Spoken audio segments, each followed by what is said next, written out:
फटाफट family group छोड़ दूं। असली बात बताओ या सब ठीक है कह के जाने दूं? सच बताया तो आप डांट कर फोन तो नहीं छीन लोगे? अपने बचपन की कठिनाइयों से हमारी प्रॉब्लम्स कंपेयर तो नहीं करोगे? क्या आप फिर से मेरी मुश्किलों को नकली कहकर नकार तो नहीं दोगे?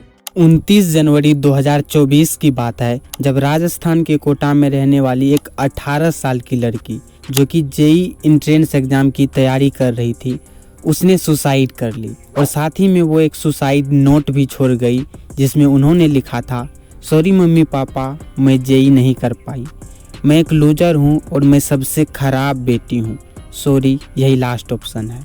जब इस केस के बारे में छानबीन की गई तो पता चला कि उस लड़की के ऊपर उनके पेरेंट्स का काफ़ी ज़्यादा प्रेशर था, जिसके चलते उन्होंने अपनी जान गंवा दी।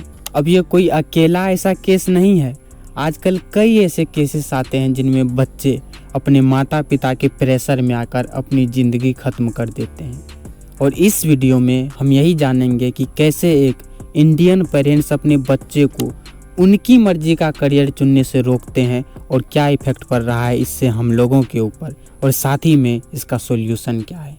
अब इंडियन पेरेंट्स के साथ जो सबसे बड़ी समस्या है वो ये है कि इस तेज़ी से बदलती हुई दुनिया के साथ वो खुद को चेंज नहीं कर पाते हैं। और यही रीज़न है कि आज भी बच्चों को सिर्फ गिने चुने ऑप्शन ही दिए जाते हैं जिनमें वो अपना करियर बना सकते हैं, जैसे कि डॉक्टर, इंजीनियर या फिर सरकारी नौकरी। अब इन सब के अलावा अगर कोई बच्चा अपने मर्जी से कोई फील्ड चुन भी ले तो ये बात उनके पेरेंट्स को मंजूर नहीं होती है। एक रिपोर्ट तो ये कहती है कि इंडिया में लगभग 82% बच्चों का करियर उनके पेरेंट्स ही डिसाइड करते हैं, यानी कि हर 100 में से 82 बच्चों को उनके पेरेंट्स ही ये बताते हैं कि तुम्हें ज़िंदगी में क्या करना है। हालांकि गलती इनमें उनकी भी नहीं है, क्योंकि वो भी अपने बच्चों को वही एडवाइस देते हैं जो उन्हें सही लगता है। लेकिन दिक्कत तब आ जाती है जब कोई बच्चा अपने पेरेंट्स से अपने मर्जी के करियर के बारे में बात करता है तो वहाँ पेरेंट्स उनकी बातों को सुनना ही नहीं चाहते। अब दूसरी गलती जो पेरेंट्स करते हैं वो ये है कि वो अपने बच्चों की तुलना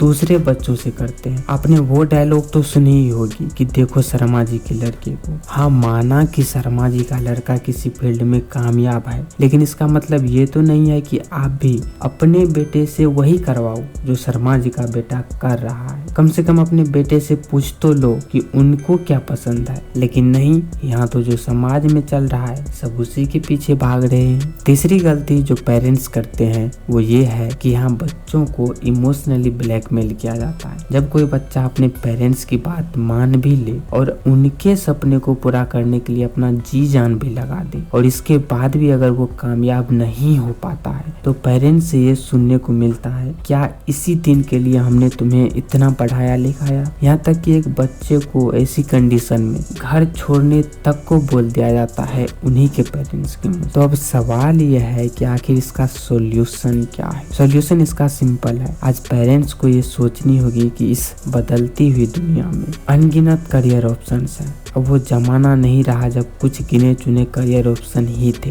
इसलिए एक बच्चे को उनकी मर्जी की चीजें करने के लिए भी मौका दिया जाना चाहिए।